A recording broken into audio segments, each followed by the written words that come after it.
بسم اللہ الرحمن الرحیم۔ غیبت کیا ہے؟ رسول اللہ صلی اللہ علیہ وسلم نے فرمایا، کیا تم جانتے ہو کہ غیبت کس کو کہتے ہیں؟ صحابہ نے عرض کیا، اللہ اور اس کو رسول ہی بہتر جانتے ہیں۔ آپ نے فرمایا، اپنے مسلمان بھائی کی غیر موجودگی میں اس کے بارے میں ایسی بات کرنا جو ناگوار گزرے، بس یہی غیبت ہے۔ پریشانی پر اجر۔ نبی کریم صلی اللہ علیہ وسلم نے فرمایا، مومن کو جو تھکاوٹ، بیماری، غم، یہاں تک کہ پریشانی بھی پہنچتی ہے تو اس کی وجہ سے اللہ تعالیٰ اس کی برائی اور گناہ کو مٹا دیتا ہے۔ قبر پر بیٹھنا۔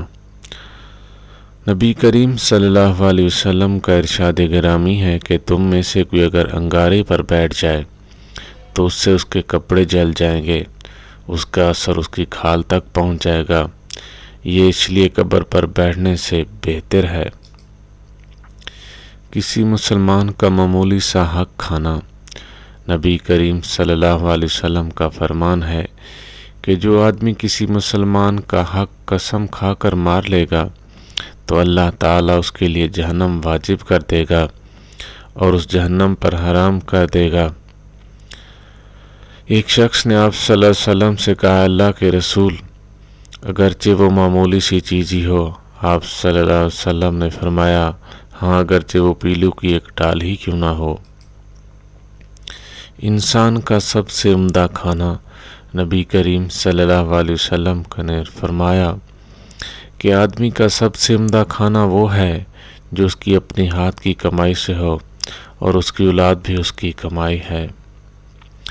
ہوا کو گالی نہ دو، کیونکہ یہ اللہ تعالیٰ کا ایک جھونکا ہے جو رحمت اور عذاب لا سکتا ہے، بلکہ اللہ اس کی بھلائی مانگو، اس کے شر سے پناہ مانگو۔ دعائے مغفرت۔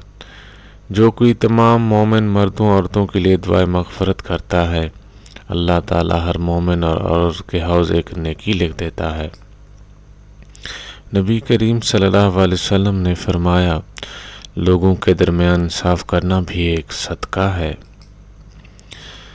لوگوں میں سب سے اچھا انسان وہ ہے جو دوسروں کا حق پوری طرح ادا کرے۔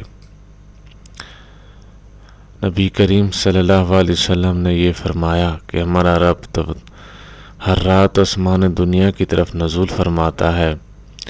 جب رات کا آخری تہائی حصہ باقی رہ جاتا ہے تو فرماتا ہے، کون ہے جو مجھ سے دعا کرے، میں اس کی دعا کو شرف قبولیت سے نوازوں۔